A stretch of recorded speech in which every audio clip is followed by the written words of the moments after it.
Copyright disclaimer under Section 107 of the Copyright Act 1976. Allowance is made for fair use for purposes such as criticism, comment, news reporting, scholarship, and research. Fair use is a use permitted by copyright statute that might otherwise be infringing. Nonprofit, educational, or personal use tips the balance in favor of fair use.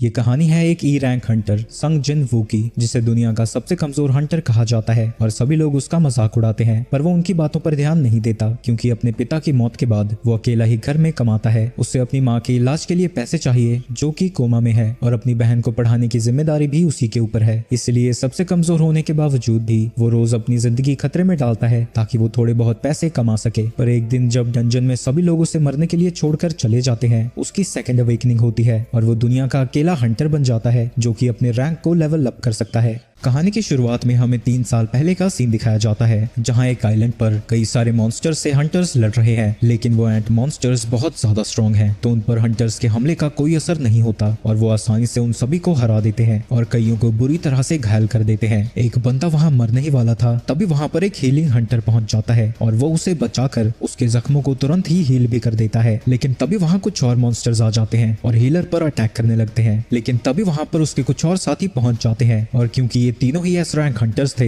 इन्हें उनसे लड़ने में ज्यादा परेशानी नहीं हो रही थी। इसके तुरंत बाद ही वहां एक व्हाइट एंट मॉन्स्टर आ जाता है। उसके साइज को देखकर सभी को लगता है कि वो शायद उनका लीडर होगा, जिसके बाद वो दोनों हंटर्स मिलकर उससे लड़ने लगते हैं और बड़ी ही आसानी से उसे भी हरा देते हैं। लेकिन तभी वहां बहुत सारे व्हाइट मॉन्स्टर्स आ जाते हैं, जिससे वो समझ जाते हैं कि वो एंट मॉन्स्टर कोई लीडर नहीं था, तो वो दोनों ही अपनी पावर्स को बढ़ाकर उन सभी मॉन्स्टर्स को खत्म कर देते हैं और उनकी भयानक लड़ाई सिटी से भी लोग देख सकते थे। जहाँ ये हंटर जिसका नाम चोई है, वो अपनी हंटर्स की आर्मी के साथ सही समय पर पहुंच जाता है क्योंकि वहां सैकड़ों की तादाद में वही एंट मॉन्स्टर्स आ रहे हैं। वो अपने एक ही अटैक से सभी छोटी चींटियों को खत्म कर देता है, पर वो बड़ी चींटियां आगे बढ़ती रहती हैं जिनसे लड़ने के लिए बाकी के हंटर्स आगे बढ़ते हैं। इस दुनिया में 10 साल पहले ऐसे पोर्टल्स अपीयर होना शुरू हुए जो कि अलग अलग डायमेंशन से कनेक्ट होते हैं। इन पोर्टल्स के अंदर बहुत सारे मैजिकल बीस्ट और मॉन्स्टर्स होते हैं जिनके ऊपर आम वेपन्स का कोई असर नहीं होता। उन्हें मारने के लिए हंटर्स की जरूरत पड़ती है। हंटर्स वो ह्यूमंस होते हैं जिन्होंने मैजिकल एबिलिटीज को अवेकन किया है। उनकी पावर्स के हिसाब से उन्हें कई रैंक दिए गए हैं, जैसे एस, ए, बी, सी, डी और ई, जिसमें एस रैंक सबसे स्ट्रॉन्गेस्ट हंटर्स को दिया जाता है और ई सबसे वीकेस्ट। एक बार किसी ह्यूमन की पावर्स अवेकन हो जाती हैं, तो वो चाहे कितनी भी ज्यादा ट्रेनिंग कर ले, वो अपनी पावर्स को नहीं बढ़ा सकता। इसके बाद हम प्रेजेंट का सीन देखते हैं जहाँ काफी सारे हंटर्स एक डंजन रेड के लिए इकट्ठा हो चुके हैं। यहाँ पर संग जिन वो भी पहुंच जाता है। उसे देखकर सभी लोग खुश हो जाते हैं। उसे देखकर सब खुश क्यों हो रहे हैं? वो काफी स्ट्रॉन्ग है क्या?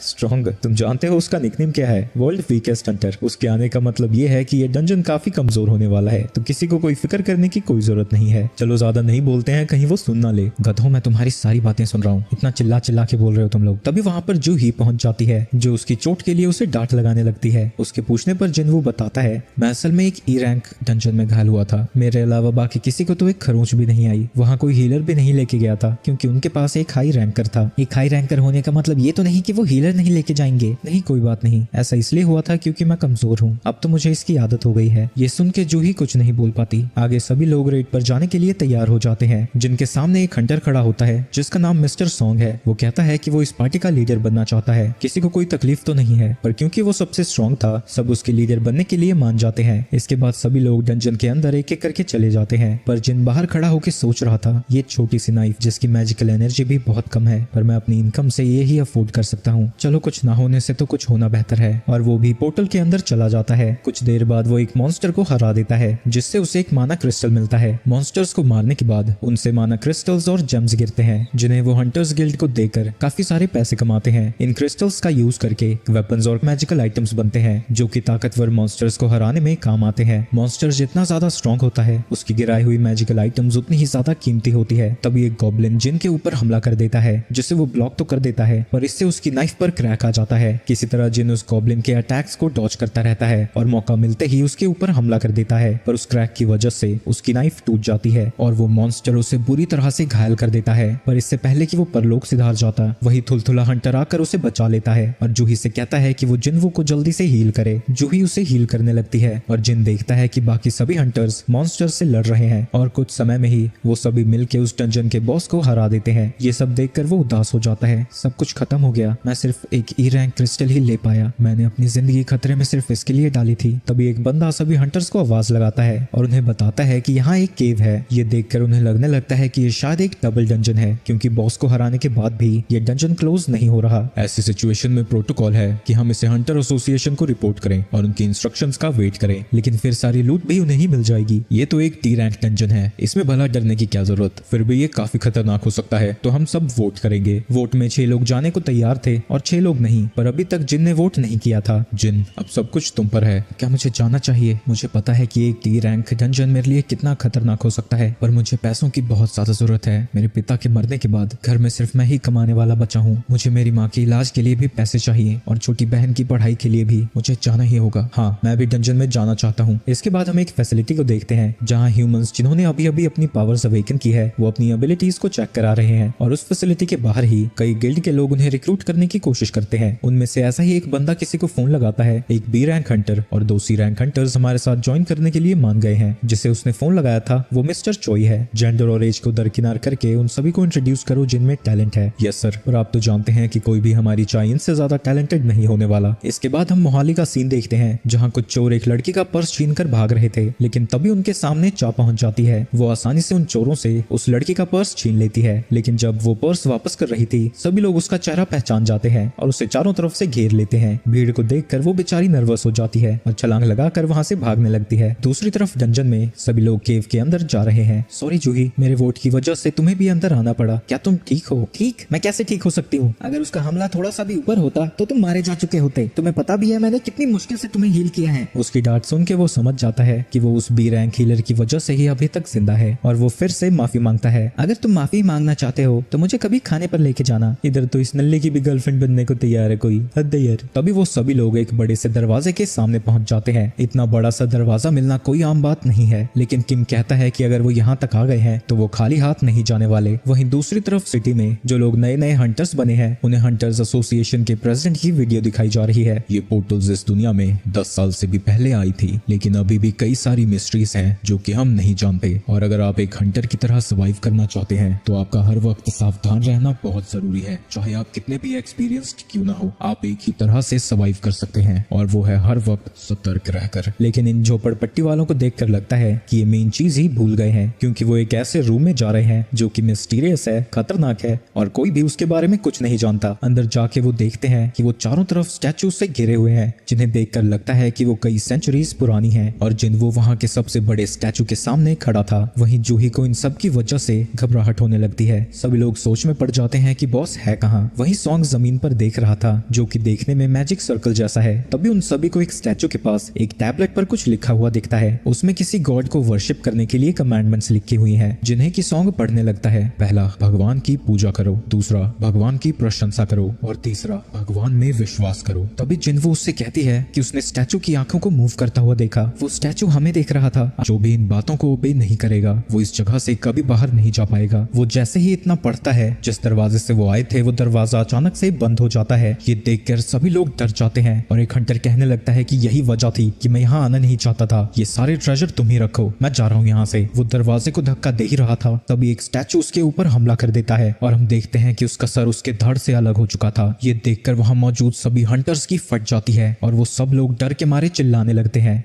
उस हंटर का रैंक क्या था? उस स्टैचू ने इतनी जल्दी कैसे उसे हरा दिया? वो मुझसे तो बहुत ज्यादा ताकतवर होगा, लेकिन वो भी पलक झपकते ही मारा गया। ये क्या हो रहा है? ये तो एक डी रैंक डंजन था ना, इसमें तो ऐसा होना ही नहीं चाहिए। तभी उसे जूही की बात याद आती है और वो पीछे बड़े वाले स्टैचू को देखता है। तभी उस